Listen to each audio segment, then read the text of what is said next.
Eu sou Mário Persona e essas são as respostas que eu dei aos que me perguntaram sobre a Bíblia. Você perguntou por que você não poderia ofertar ou dar oferta durante a reunião dos irmãos congregados ao nome do Senhor. Sempre que alguém me diz que pretende visitar os irmãos congregados, uma reunião, eu costumo esclarecer alguns pontos para a pessoa não ser surpreendida ou até sentir-se excluída. Basicamente, são 3 os pontos que chamam a atenção de quem visita uma reunião de cristãos congregados somente ao nome do Senhor e não numa denominação ou com um pastor à frente ou coisa assim. Primeiro, o ministério da palavra não é feito por um só homem. Isso chama a atenção de quem visita. Outra coisa que chama a atenção, a ceia do Senhor é restrita apenas àqueles que foram previamente recebidos à mesa do Senhor. E a terceira coisa que chama a atenção é que a coleta, que é feita depois da ceia, não é estendida a visitantes que não estejam participando à mesa do Senhor ou participando da ceia.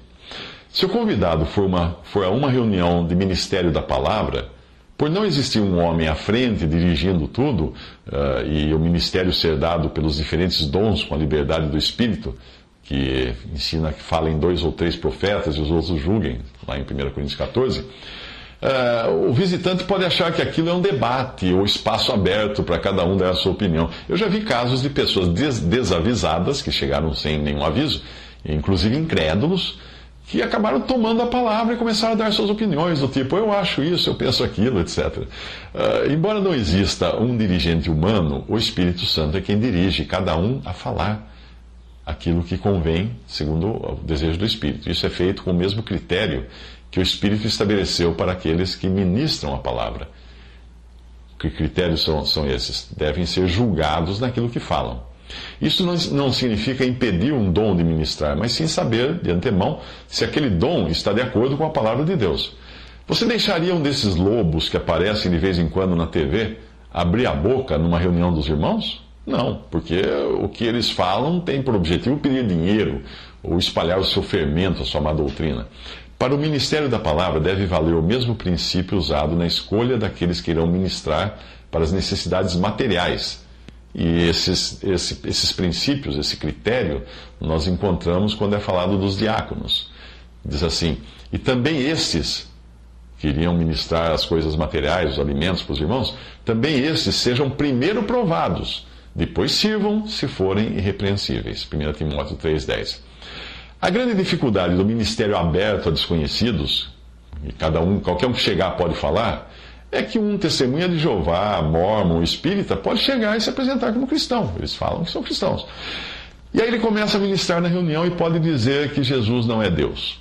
Ele pode dizer que a salvação é pela reencarnação. Ele pode dizer um monte de coisa que eles creem nessas religiões. Mas aí, depois que disse, o mal já terá sido feito e todos terão sido contaminados com a sua má doutrina. Daí a necessidade de um julgamento prévio para conhecer quem é aquela pessoa. Esse cuidado se faz mais necessário ainda em virtude dos tempos em que nós vivemos hoje, quando lobos se introduziram no rebanho. E mesmo os irmãos que já são conhecidos são julgados quando ministram. A Bíblia fala, falem 2 ou 3 profetas e os outros julguem. Não é raro alguém que ter a sua fala interrompida por dizer algo que não está de acordo com a palavra de Deus, ou precisar de melhores esclarecimentos, ou ser solicitado a ele que dê melhores esclarecimentos. Isso acontece durante as reuniões de Ministério da Palavra, essas interrupções podem acontecer. O critério da restrição à participação da ceia, que é comer do pão e beber do vinho, eu já expliquei em outro texto. Portanto, eu vou falar algo sobre a surpresa que alguns têm quando percebem que a sua oferta ou contribuição não é aceita na hora da coleta. Que é coisa muito estranha. A pessoa, mas como, não querem o meu dinheiro? O que tem de errado com o meu dinheiro? Este é um critério que se faz ainda mais importante nos tempos de tanta confusão quanto esses que nós vivemos. Abraão não quis aceitar nada do rei de Sodoma. E isso deve ser um princípio para a Assembleia também. Não aceitar nada que venha de incrédulos ou do mundo. Para uma pessoa que apenas visita uma Assembleia, que não está em comunhão e que não é ainda conhecida dos irmãos, existe o zelo de aguardar até conhecer melhor essa pessoa. Quem é ela? É convertida? Está vivendo em pecado? Tem alguma má doutrina? Eu conheci um homem que era diácono de uma igreja, de uma denominação, que além de ser maçom, ele era também adúltero, e todos na cidade sabiam disso, porque ele mantinha 2 casas, com 2 esposas, 2 famílias. Mas como ele era muito rico, e o seu dízimo era o maior da igreja, o pastor jamais cogitou excluí-lo da comunhão. Essas distorções acontecem quando nós não prestamos atenção no que disse o apóstolo em 3 João 1,7. Ele fala assim: porque pelo seu nome saíram, nada tomando dos gentios. Evidentemente, alguém que esteja numa denominação não irá entender isto, porque é comum na cristandade as igrejas, assim chamadas, aceitarem favores de incrédulos, principalmente de políticos em campanha. Eu conheci um homem que, mesmo sendo incrédulo, ficou horrorizado quando acompanhou um político que ele assessorava a uma reunião da qual participavam candidatos a cargos políticos, deputados, senadores, etc., e pastores de denominações. Isso foi em Brasília. A reunião na casa de um pastor muito renomado lá de Brasília foi uma espécie de leilão.